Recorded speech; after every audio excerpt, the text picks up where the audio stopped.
Speaker of the House, Steve Harshman, thank you for joining us on this Capital Outlook profile. Yeah, thanks for having me. Now, you've served since 2003, the citizens of House District 37 in Casper. Right. And I'm wondering, when you were banging pads around when you were a student at Black Hills State, if you thought of yourself in this kind of position. Yeah, I don't know. I don't think any of us probably have those kind of plans. At least I didn't. But I was, as a kid, probably a total geopolitical history nerd. I mean, a storehouse for useless knowledge. I think I knew every leader in every country in the world in the 70s. And so I was a student council kid in high school and even in college as an association of students involved in that thing. So I've always loved that process. A Midwest Oiler? Yeah, absolutely. Yeah, Wyoming native. So yeah, proud native of this great state. So when you were in college in Black Hills, you became an education major. Tell me how that entered into your life. Well, like a lot of young people, I think the average person in college probably changes their major 3 times, and I don't know that I even was for sure exactly, but I kind of settled on, I wanted to, my love of history and kind of government and those kind of things. I was a composite social studies major, so you took all the social sciences, and my plan at that time was to take the Foreign Service test and work for the State Department and kind of pursue that route. And then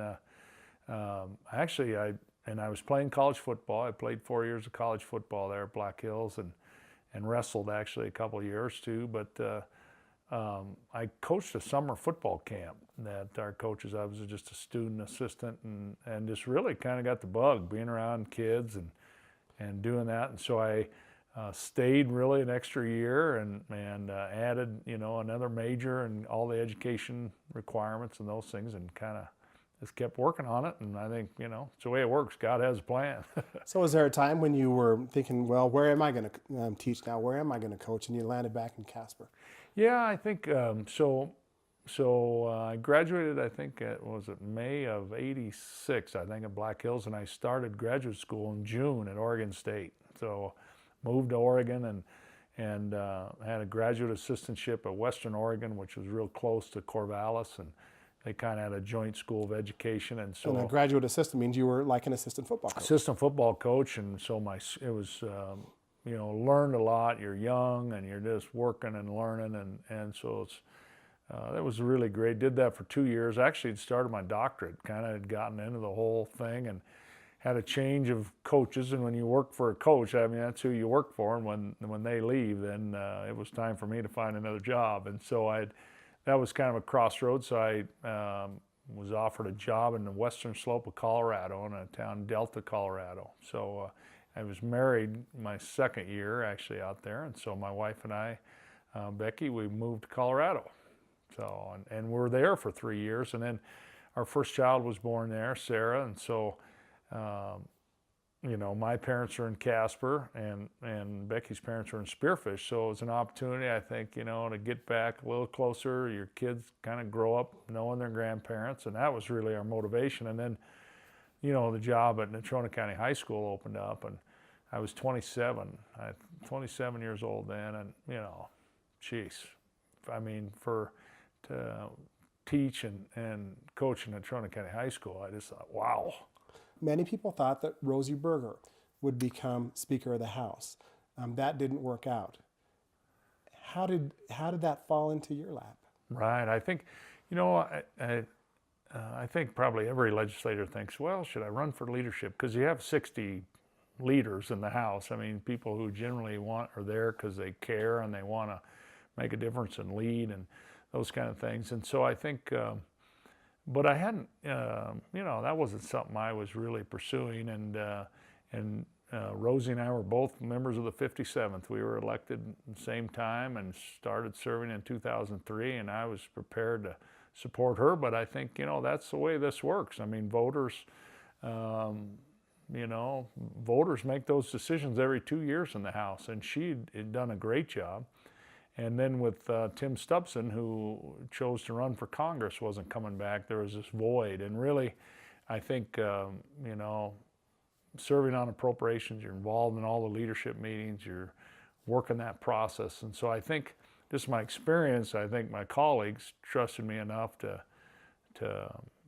really to elect me to this office. So I'm grateful for their trust. How did you approach it? Is it's like you're a coach almost, and you have to now lead this group of legislators? Well, it is. I think, it's all about, there's a process to this, and we all have bringing people along, and it's all, in the end, I think this legislative process, it's like any team, you have to subject your own personal will to the wisdom of the group. And that's the way the process works. And even you might say, this is your bill and you put your name on it, but it's going to get changed in the process, and it's going to take teamwork to pass it. It takes 31 votes at least in the House, and then the process similar to that in the Senate. And so, so the will and the wisdom, I would say the group genius is what I call it, because none of us have the answer, and it's like any kind of group working together. Pretty soon the best ideas boil to the top, and the rest of them are gently discarded, and they'll probably come back another day.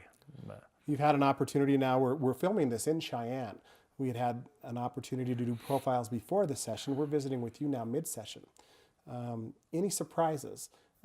You're certainly in a time that is different fiscally than this state has been in for a couple generations. What's been the most difficult task that you've had as leader? Well, I think, and we have a third of our body in the House is new, and frankly, a pretty good percentage that's, just in their second term as well. So again, it's a learning curve for all of us. Even if you've been there a while, you learn so much every year. So that's part of that, getting the process rolling quickly and being efficient. And worked hard at that, trying to get that, and trying to bring all new members along. Because you actually attended the training. Oh yeah, I sat through every minute of it and tried to add to that, and I'm continuing kind of some ongoing training. And I think we just don't have enough time for people to sit and think, well, I'm going to watch this for a year or two. And we have the youngest House maybe in Wyoming's history, and I think we have 4 in our 20s and 8 in our 30s. And when I was elected, it was considered the youngest because we had 3 in our 30s. Jeez. And so we're really young, which I think will serve the state really well. And but it's complete teamwork. It really is. I want to push back just gently a little bit in that you often hear that in order to attract young people, you have to also have some amenities that they want today that would be different from what you and I were looking for when we were bringing our family to Wyoming.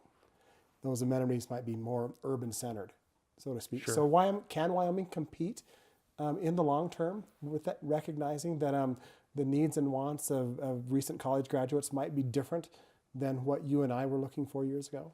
I think so. I think we have some of those urban spots, and they're going to continue to grow, I think, in Wyoming. But also, I think our small towns really have a certain kind of allure that of their own, and I think we have some wonderful places where, there's people that want that as well, and I think we have those advantages, I think, and around this state, and so. I don't disagree with what you said, but I think we're cognizant of that. But I think the number one thing for families too is to have a great education system. We've done that in this state. I think there's a lot of local economic development things that are really are doing those amenity type things in our towns, and I think as a state level now we're trying to pull this all together as well to really add value to our minerals, to all these value added things, and really to embrace these opportunities out there. There's a lot of opportunities. There's a lot of movement going on, and every state is involved in this, and everybody wants to kind of develop. And I think Wyoming has some unique advantages that we want to use. Finally, Mr. Speaker, I'm curious. There is a lot of pressure on education right now, and that's your profession. Sure. Would you hop back in the profession today if knowing what you know now, with the pressures and what it means to be an educator? Is that something you would still do and recommend to others? Yeah, absolutely. I think everybody's different, and you wanna. I guess if you love your job, you probably never work a day in your life. We've all heard that, and I think to work with young people, I think, is a tremendous blessing. They probably keep you young, and they keep you. I just think it's such a thing, and it's just really a blessing. So absolutely, I think Wyoming will be the greatest state to teach in. I think the support for our schools and our small schools and all throughout our state, I think, has really been unmatched. And I think the legislature's done a great job through our people, representing our people, and so we don't want to apologize for that. I mean, the expectations are higher. The requirements are higher. All of that is ramped up, but our kids are smarter than ever. We got the smartest kids we've ever had in our history. Our graduation rate is at the highest it's ever been in our state's history. Our scores are above the net. All those things all this is moving in the right direction, and boy, I think that's something we can really be proud of. And so I'm just honored to have been able to do it. I mean, it's been my life's work, but it's really been a blessing. I mean, it's really, it's given me certainly a ton, and so I'm really grateful. Mr. Speaker, it's always a pleasure to visit with you. Yeah, Thanks my for joining pleasure. us on Thank this you. Capital Outlook Yeah, Profile. appreciate it. Thank you.